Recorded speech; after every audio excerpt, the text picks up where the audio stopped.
La parole est maintenant au mathématicien Jean-Pierre Kahn, délégué de l'Académie des sciences, pour la lecture de son discours intitulé « La science dans la guerre et la guerre dans la science ». Toutes les guerres ont utilisé les connaissances de leur temps. Mais avec la guerre de 1914, les connaissances et les recherches scientifiques ont joué un rôle majeur. Le rôle des sciences dans la guerre sera le premier thème de mon intervention. Toutes les guerres ont modifié les sociétés de leur temps, leurs idées, leur conception du monde. Mais jusque-là, aucune guerre n'a eu le même impact que la guerre de 1914 sur les sciences et sur la vie scientifique. L'influence de la guerre sur les sciences sera le second thème que j'aborderai. Tout a changé depuis 100 ans. Mais il reste une leçon qui est d'actualité, c'est la responsabilité des scientifiques dans la guerre et dans la paix.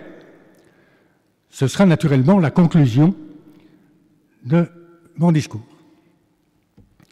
S'agissant du rôle des sciences dans la guerre, voici un exemple qui me paraît frappant. La guerre de 1914 a fait un usage massif des explosifs. Le corps chimique essentiel dans les explosifs, c'est l'acide nitrique. L'acide nitrique est tiré des nitrates et le producteur mondial des nitrates, c'est le Chili. En 1913, l'Allemagne importait 800 000 tonnes de nitrates du Chili. Après l'ouverture de la guerre, en août 1914, le blocus coupait net l'alimentation des nitrates du Chili. Sans acide nitrique, l'Allemagne et les empires centraux étaient à genoux. Mais l'Allemagne avait des chimistes éminents et l'industrie chimique la plus développée dans le monde. L'acide nitrique, comme son nom l'indique, est un composé de l'azote. L'azote se trouve en abondance dans l'air. Pourrait-on tirer l'acide nitrique de l'air? Oui. Et c'est ce qu'ont fait les Allemands en fabriquant d'abord de l'ammoniac, puis à partir de l'ammoniac, de l'acide nitrique, par un procédé défini par le grand chimiste allemand Fritz Haber, qui allait avoir le prix Nobel en 1918. J'ai tiré cet exemple d'un livre écrit par le chimiste français Charles Moureux, membre de l'Académie des sciences, en 1920. Ce livre fourmille d'illustrations sur le rôle de la chimie pendant la guerre, et j'y reviendrai tout à l'heure. La chimie a joué un rôle majeur, non seulement dans la production des explosifs, mais dans l'intendance, dans la production des produits pharmaceutiques, dans tout ce qui concerne la santé, et naturellement, de manière tragique et mieux connue, dans la production des gaz de combat. Comme science totalement impliquée dans la guerre, je pourrais me borner à la chimie. Mais toutes les sciences furent impliquées d'une manière ou d'une autre. Et pour revenir aux explosifs, la plus grande explosion jamais réalisée a été l'explosion de la crête de Messine le 7 juillet 1910, le 7 juin 1917. C'était de façon simultanée l'explosion de 20 mines disposées dans des tunnels percés sous la crête, assez loin du front. Pour le percement de ces tunnels, ce n'était pas la chimie qui était mobilisée, c'était la géologie. Et plus précisément, le grand géologue australien Edgeworth David a constitué pour la guerre une formation de géologues appelée le Tunneling Corps, et il a lui-même payé de sa personne pour la construction de ces tunnels. Ce fut sa contribution la plus spectaculaire à la guerre, mais il y en a eu d'autres, parce que la géologie était bien nécessaire pour détecter et mettre en œuvre les ressources en eau, et cela intéressait tous les soldats. Sur le front, la plupart des blessés et des morts ont été le fait des éclats d'obus. Et ça a été le trait marquant de la chirurgie de guerre. La liqueur du pharmacien d'Aquin, mise au point à cette occasion, s'est révélée très utile dans les traitements immédiats. La radiologie était toute récente et Antoine Becler était son pionnier en France. Marie Curie, 2 fois prix Nobel, et sa fille Irène, futur prix Nobel, ont été à l'initiative en Belgique de la création d'unités de radiologie mobiles. Antoine Becler en patronna l'extension en grand, la mise en œuvre en grand, avec l'aide du médecin Eugène Hirtz. Et Eugène Hirtz eut en 1920 la première chaire de radiologie en France qui a été créée au Val-de-Grâce. À côté de la chirurgie de guerre, la médecine aux armées eut à faire face aux gaz asphyxiants et aux épidémies. L'Institut Pasteur joua son rôle en mettant à la disposition des armées sa compétence et ses moyens. En particulier, la vaccination a été utile et fait ses preuves. La guerre se menait également en mer et dans les airs. L'aéronautique était récente et mobilisait des connaissances scientifiques variées. La guerre sous-marine était nouvelle. Et du côté français, la contribution scientifique la plus marquante fut l'exploitation par le physicien Paul Langevin pour la détection des sous-marins des propriétés du quartz piézoélectrique découvert par Jacques et Pierre Curie. Aussi bien en France qu'en Allemagne, des mathématiciens éminents se trouvaient au poste de commande. En Allemagne, Félix Klein était conseiller d'Empire. En France, Paul Painlevé fut ministre de l'Instruction publique, des Beaux-Arts et des Inventions avant de devenir président du Conseil, c'est-à-dire chef de l'exécutif. Émile Borel dirigeait le service des inventions.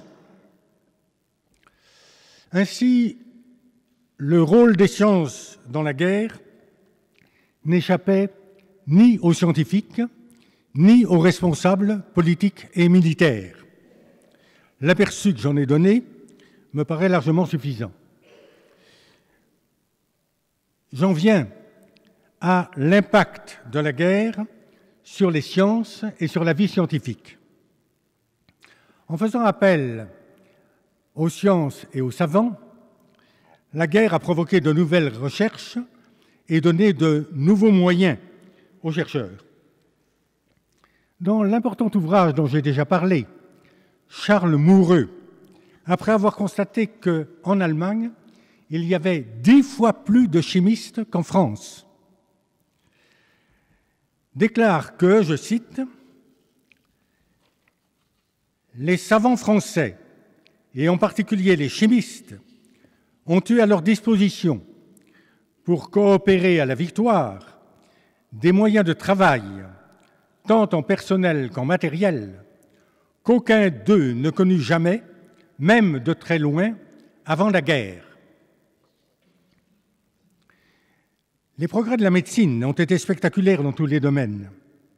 Pour revenir à l'exemple de la cardiologie, les médecins cardiologistes étaient au nombre de 175 à l'ouverture de la guerre. Ils étaient plus de 800 après la guerre et formés essentiellement pour le front et le combat. L'art des prothèses s'est renouvelé. À côté des prothèses, des traitements psychologiques étaient nécessaires. Le Val-de-Grâce créa pour cela une chaire de psychiatrie qui fut la première en France, je crois. La mise au point des masques à gaz a été si achevée qu'on n'en a pas changé en 1939. Je m'en tiendrai là. On pourrait multiplier les exemples. Car l'impact de la guerre s'est manifesté d'autres façons. D'abord, l'hécatombe. Plusieurs classes d'âge ont été fauchées. Cela a eu lieu dans toute l'Europe et parmi tous les peuples. Et ce fut un drame mondial. Il a été ressenti en France dans tous les domaines, mais je me bornerai au domaine scientifique. Pour m'en tenir à une donnée concernant les élèves et anciens élèves scientifiques de l'École normale supérieure, les effectifs des promotions scientifiques des années 1910, 1911 et 1912 ont été tués pour plus de la moitié et blessés pour une autre part. Ils étaient tous officiers dans l'infanterie. Une grande partie de ces scientifiques étaient mathématiciens. Certains d'entre eux s'étaient déjà fait connaître par leurs travaux. Le plus connu est René Gâteau de la promotion 1907, tué en 1914 à l'âge de 26 ans. Une partie importante de son œuvre fut posthume, éditée par Jacques Hadamard. Il y eut aussi de grands blessés. Louis Antoine, promotion 1908, qui fit aveugle de belles découvertes en géométrie, et celui qui, pour des générations, a rappelé à ses étudiants le souvenir des gueules cassées, l'éminent analyste Gaston Julia de la promotion 1911. Ces pertes eurent des conséquences considérables après la guerre sur le développement des mathématiques et de toutes les sciences. Il y eut en France un ralentissement d'ensemble, accentué par une réforme de l'enseignement qui rompait avec les efforts menés pour l'enseignement des sciences dans les années 1900. Et l'impact de la guerre ne s'arrête pas là. Dès le début de la guerre, les relations scientifiques entre la France et l'Allemagne avaient été rompues. La haine de l'allemand, du Boche, avait été créée et entretenue avec l'entrée en guerre, et elle s'était attisée avec les exactions commises en Belgique et dans le nord de la France. Elle s'est manifestée à l'Institut à la suite du manifeste de 93 intellectuels allemands, An die Kulturwelt, au monde de la culture, qui niaient ou justifiaient ces exactions.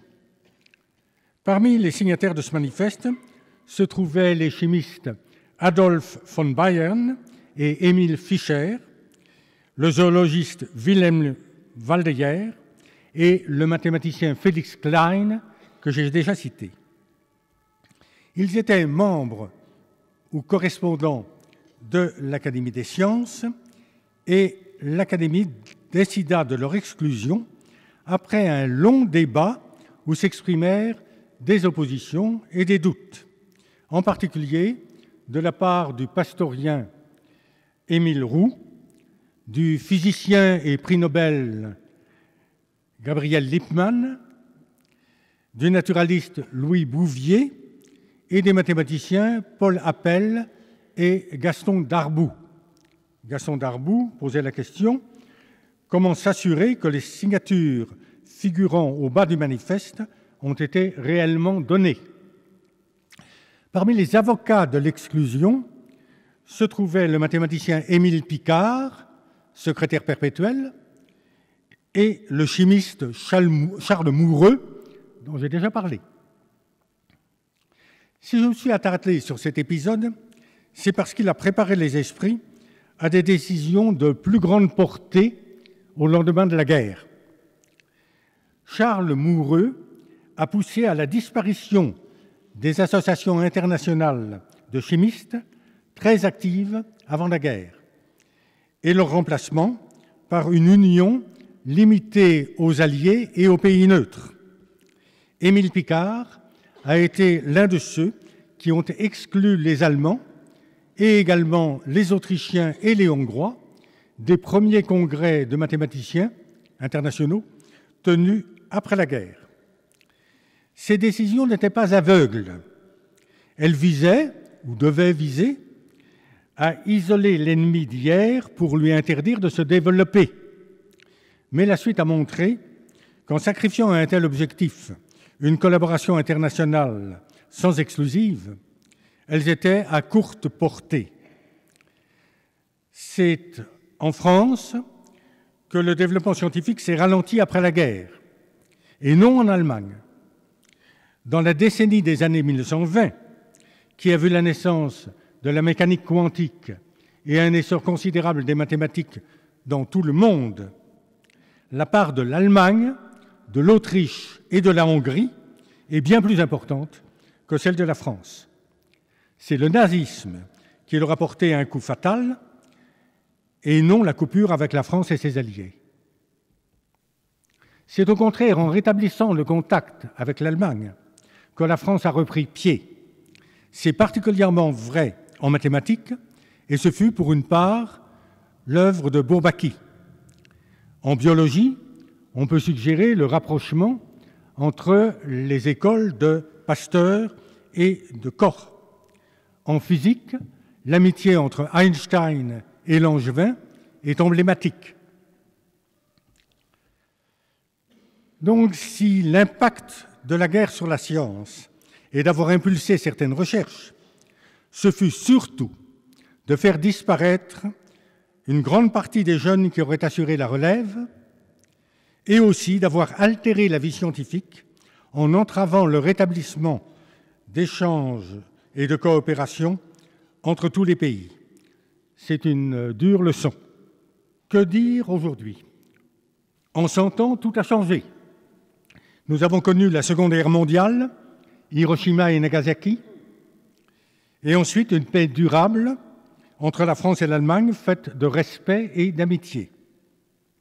Mais les foyers de guerre n'ont pas disparu, les armes se sont sophistiquées, la vie des êtres humains se modifie sous nos yeux, la science est plus que jamais présente dans la guerre comme dans la paix. La responsabilité des scientifiques est engagée devant l'opinion et devant eux-mêmes. La justification de la recherche scientifique est-elle le rôle qu'elle joue dans la guerre économique? Est-elle de toujours explorer le monde et mieux le connaître? Est-elle d'œuvrer à l'amitié entre les peuples? Les réponses sont multiples. La participation à la guerre économique met en avant la compétition et c'est un fondement de la politique en cours dans la recherche. Mais l'exploration du monde à toutes les échelles met en avant une autre logique qui est la collaboration des laboratoires, des équipes et des individus.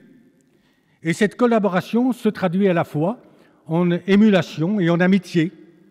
L'amitié est un produit naturel d'échanges bien menés et aussi une condition de leur efficacité. Ainsi, la responsabilité des scientifiques aussi bien des seniors que des jeunes, est clairement posée. Elle me paraît être de préparer au mieux l'avenir en faisant au mieux leur métier. Pour les jeunes, c'est beaucoup plus difficile aujourd'hui qu'au lendemain de la Seconde Guerre mondiale. Mais il ne s'agit plus seulement de reconstruire la France abîmée, il s'agit de sauver et de reconstruire un monde qui s'abîme tous les jours pour une humanité qui soit heureuse de vivre.